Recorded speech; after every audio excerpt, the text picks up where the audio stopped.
बीती ताहि बिसार दे आगे के सुधिले। आप लोगों को ये कहावत तो याद ही होगा। और जो ये कहावत है बीती ताहि बिसार दे आगे के सुधिले, तो उसमें एक मैटर करता है कि जो पीछे बीत गया कोरोना काल, उसमें जो है आप सभी उन बुरे सपनों को भूल जाइए और आगे की सुध लीजिए।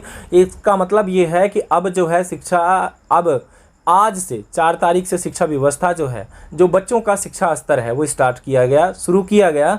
इस शुरुआत में ही देखा ये जा रहा है कि अब जो है स्कूल की व्यवस्था 0 से लेके 8वीं तक के जो बच्चे हैं उनकी जो है स्कूलें बंद रहेंगी, लेकिन 9वीं से लेके 12वीं तक के जो बच्चे हैं उनका अब जो है इस क्लास लगेगा। इस क्लास में देखा ये जाएगा कि इनका शिफ्ट के रूप में क्लास लगेगा, 2 दिन करके, ऐसे करके लगभग 6 दिन के क्लास में सभी का लगभग पूरा किया जाएगा कि 9 से लेके 12 तक के जो बच्चे हैं सभी स्कूल पहुँचे। शिक्षा स्तर देखा ये गया कि कोरोना काल में बहुत ज़्यादा गिर चुका है।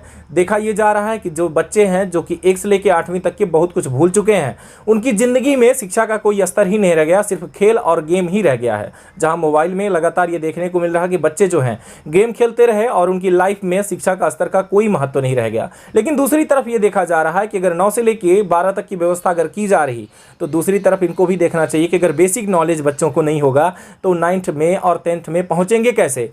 लगातार इन खबरों के साथ मैं आप लोगों को अवगत कराना चाहूँगा कि शिक्षा अधिकारी नवल सिंह से मेरी बात हुई, जहां उन्होंने ये कहा कि अब जो है तो 9 से लेके 12 तक की शिक्षा व्यवस्था स्टार्ट की जाएगी। और दूसरी तरफ मुद्दा ये है कि कई सारे स्कूलों में फीस भी जबरन ली जा रही और 100% ली जा रही। लेकिन आपको बता दें हम कि अब जो है ली अगर जाएगी तो 60% ली जाएगी, क्योंकि 60% के ही वो अधिकारी हैं, 40% वो जबरन आपसे फीस नहीं ले सकते। अगर ले रहे हैं तो आप जाके शिकायत कीजिए, कलेक्टर को आवेदन दीजिए कि इस स्कूल की व्यवस्था जो है इस तरीके से चल रही है और 100% फीस लेने की कोशिश की जा रही है।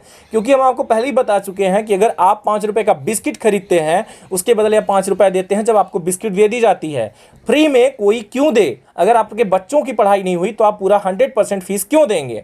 उसी तरीके से लगातार आप देख रहे हैं इन सब चीज़ों को कि आज जो है बच्चों से 100% डिमांड की जा रही, 100% फीस दें, तो आप उतना ही दें जितना उचित है। सुनिए शिक्षा अधिकारी नवल सिंह का बयान।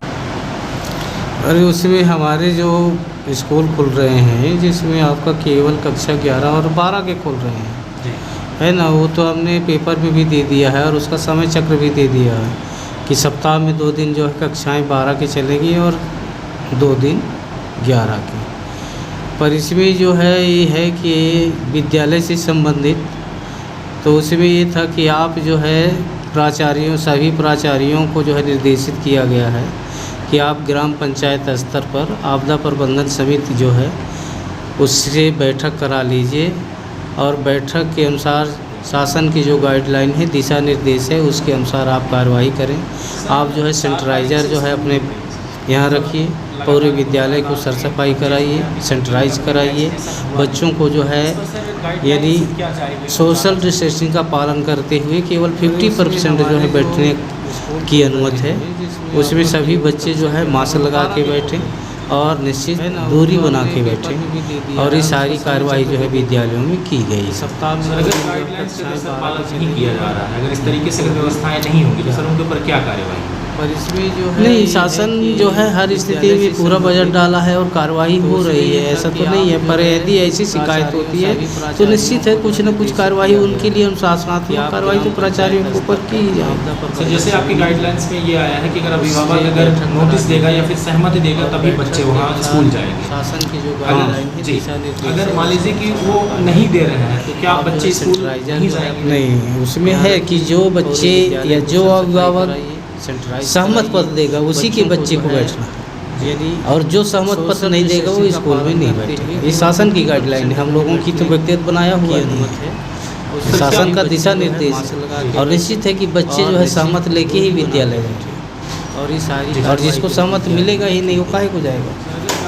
सर ये क्या शिफ्ट में रहेगा सभी का? जो नहीं, ऐसा नहीं है, दिन भर है।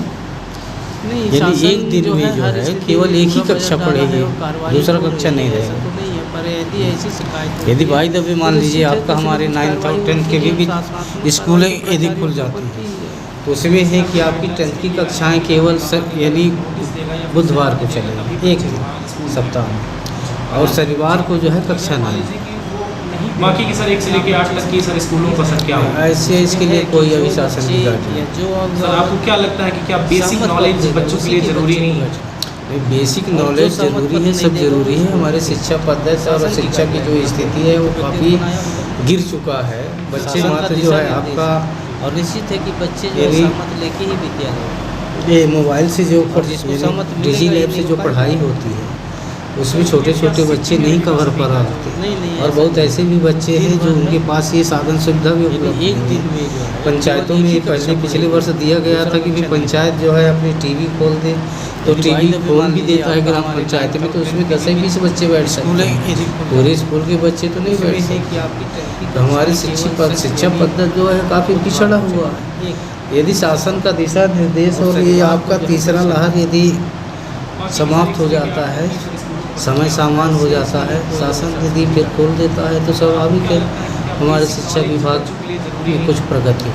बेसिक नॉलेज सर प्राइवेट स्कूलों में सर इस टाइम पे जैसे कि टीसी को लेकर बवाल मचा हुआ है, 60% फीस लेना है उन्हें, अगर वो 100% फीस की डिमांड कर रहे हैं, सर उस पर क्या कोई कार्यवाही होगी? नहीं, उसमें शासन का जो नियम है और जो गाइडलाइन है, जो दिशा निर्देश है, उसमें ये है कि केवल वो शैक्षणिक शुल्क ही ले, बाकी कोई शुल्क नहीं। और इसके लिए एक बार नहीं कई बार जो है यानी कलेक्टर साहब, जिला पंचायत जो है यानी सीओ साहब, इन सब से मीटिंग भी सभी को बुला करके लिया गया था और सभी सहमत भी थे कि हो गया जो शासन की गाइडलाइन है उसी के आधार पर अपन लोग फीस लेंगे। और अभी भी हमने जो है शासन की जो गाइडलाइन था उसके आधार पर जो है एडीएम साहब से पत्र बनवा के भी डाल दिए हैं अब, और हम लोग की जो है यानी पत्र डाले हैं कि जो शासन का दिशा निर्देश है, गाइडलाइन है, उससे अधिक आप शुल्क न लें। इसके बावजूद भी शिकायत तो आती है कि यार टीसी नहीं दे रहे हैं। टीसी से अब हमारा ये मतलब होता है कि आप सरकारी स्कूल में भी तो पढ़ाई नहीं होती, जो नियम है और पर सरकारी स्कूल में यदि हम बच्चे का एडमिशन करा देते हैं तो हमको शुल्क से तो मुक्त मिल जाएगी। और इसके लिए बच्चे का स्तर तो न सरकारी में सुधारना है ना प्राइवेटे में, पढ़ाई तो कहीं नहीं है, पर जो शुल्क लिया जाता है उस शुल्क से हम बच जाएंगे। इन सबसे पर जो प्राइवेट विद्यालय वाले हैं, मैंने मेरा ये मानना है कि लोग जब सारे बच्चों को टीसी दे देंगे तो इनका आधार तो पूरा टूट जाएगा। हैं, इस वजह से शायद ये लोग नहीं दे रहे हैं, जबकि अभिभावक जो है जिनका शुल्क है वो पूरा दे रहे हैं।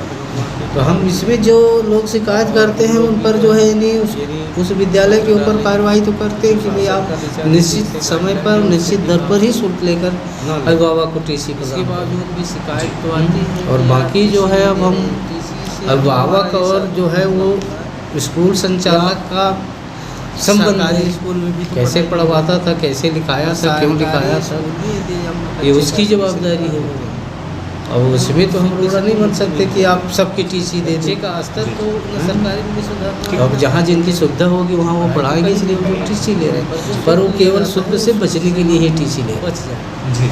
पर जो बाकी ऐसा नहीं है, सरकारी स्कूल में भी खुलेगा तो हर जगह पढ़ाई होगी। टीसी दे देंगे। अब वैसे आप देखिए जितने भी अब इस वजह से सारे 1-2 साल से 3 साल से तो मैं है ही देख रहा हूँ कि ज़्यादातर जो रिज़ल्ट और अच्छा रिज़ल्ट आता है टॉप 10 में लड़के आते हैं, अपने शासकीय विद्यालय के ही साथ आते हैं। उसमें आपका उत्कृष्ट विद्यालय क्रमांक 1 ही है, जहाँ हर वर्ष जो है यदि 8 से 10 लड़के टॉप 10 में आते हैं।